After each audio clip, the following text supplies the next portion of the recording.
शुरू करें माता जी। हरे कृष्णा सभी को। हरे हरे कृष्णा माता जी, प्रभु जी शुरू शुरू करें। करिए। अच्छा, आज श्लोक जो है 2:22 है दिया गया है मुझे। मैं बात जो है श्लोक एक से शुरू करके फिर आगे बढ़ूंगा धीरे से। भगवान श्री कृष्ण धर्म क्षेत्र के कुरुक्षेत्र में अर्जुन को यह समझाने का प्रयास कर रहे हैं कि अर्जुन, तू पितामह भीष्म और गुरु द्रोणाचार्य की मृत्यु को लेकर बहुत परेशान हो रहा है, दुखित हो रहा है। उतना परेशान होने की आवश्यकता नहीं है। वही दो अक्षरों को, दो शब्दों को हम ले एक एक के, तो धर्म क्षेत्र कुरुक्षेत्र दो आता है।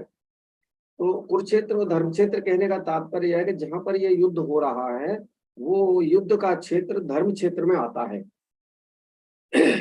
तो इसमें धर्म क्षेत्र की एक खासियत बताई गई है कि इसमें कोई भी आदमी यहाँ पर प्राण किसी तरह से त्यागे या युद्ध में वीरगति को प्राप्त हो अथवा अन्य किसी कारण से भी उसकी अगर मृत्यु हो जाए तो उसका उद्धार ही होने वाला है, कल्याण ही होने वाला है। इसलिए अर्जुन, तेरे को दुखी होने की आवश्यकता नहीं। तू जिनका नाम लेकर के दुखी हो रहा है उनके लिए भी दुखी होने की आवश्यकता नहीं, जैसा कि पहला श्लोक बताता है। अब श्लोक 2:20 में आगे चलते हैं। तो 2:20 में कहते हैं, जायते न म्रियते, न तो ये आत्मा पैदा होती है और न मृत्यु को प्राप्त होती है। तो भी मतलब इस संदर्भ में तुम्हें दुखी होने की आवश्यकता नहीं है। अब हम इस श्लोक की तरफ 2:22 की तरफ चलेंगे।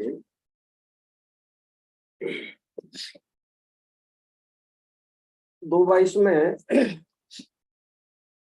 वासांस जीर्णान यथा विहाय नवान गृह्णाति नरोपराणि तथा शरीराण विहाय जीर्णान अन्यान संयान्त नवान देहि। तो इसको हम थोड़े हिस्से कर करके पढ़ेंगे इसी को दोबारा। बासांस जीर्णान यथा विहाय, यानी जिस प्रकार पुराने वस्त्र पुराने हो जाने पर छोड़ दिए जाते हैं या त्याग दिए जाते हैं। नवान गृह्णात नरः अप्राण, नए वस्त्रों को वो पुरुष, जिसके वस्त्र पुराने फटे या जीर्ण अवस्था में आ गए हैं, वो पुरुष उन पुराने वस्त्रों को छोड़ करके नए वस्त्र ग्रहण कर लेता है। अगली लाइन पे चलेंगे। तथा शरीरान विहाय जीर्णान, हे अर्जुन, ठीक उसी तरह से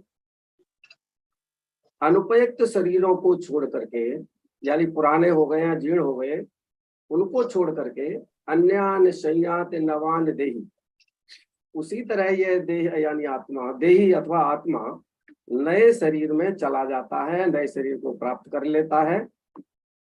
ये है इसका अर्थ। अब इस तरह लगातार पढ़ देते हैं।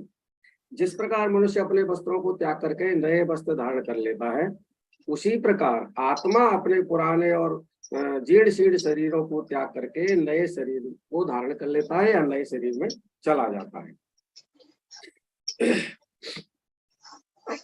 अभी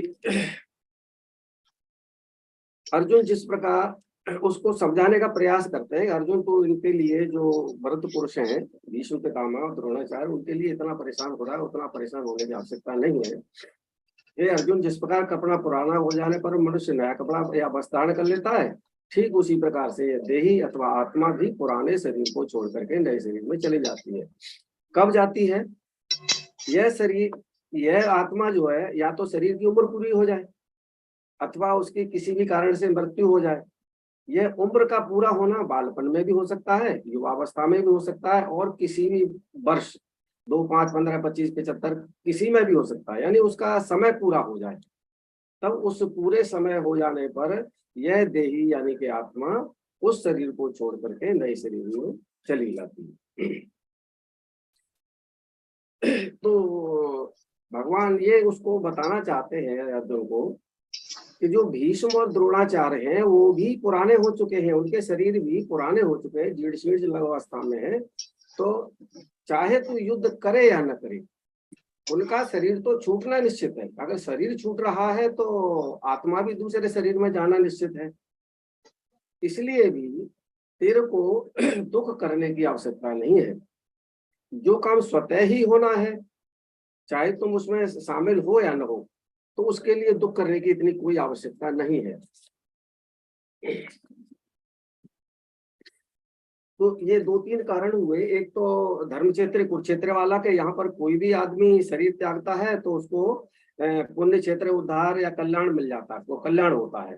2:20 में भी कहा गया था कि आत्मा ना तो मरती है और ना जीती है, यानी वो बिल्कुल अमर है। तब भी तुम्हें दुख हुई होने की आवश्यकता नहीं। उनकी भी आत्मा ऐसी है जैसी कि हम बता रहे हैं, तुम्हारी भी आत्मा वैसी है। तो फिर भी शरीर तो छूटना ही छूटना है, कोई तकलीफ की आवश्यकता नहीं। तीसरी बार ये बताया जा रहा है कि अगर शरीर छूटना है तो आत्मा जो दूसरे शरीर में जाएगी ही, फिर उसकी परेशानी नहीं है।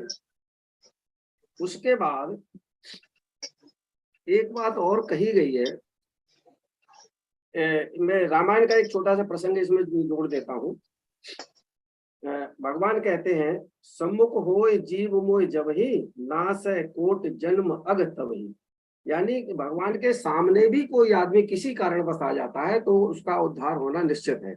दूसरा, नासै कोट जन्म अग, उसके पुराने सैकड़ों हजारों वर्षों के पाप भी नष्ट हो जाते हैं। कब? जबकि भगवान के सामने ही आ जाए।